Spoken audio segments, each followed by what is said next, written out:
Allen County, Lawrence, Pennsylvania. Winter storm warning in effect until 7 a.m. Eastern Standard Time Wednesday. What? Heavy snow.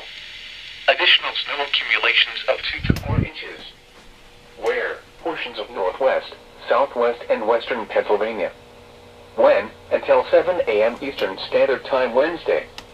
Impacts. Travel could be very difficult.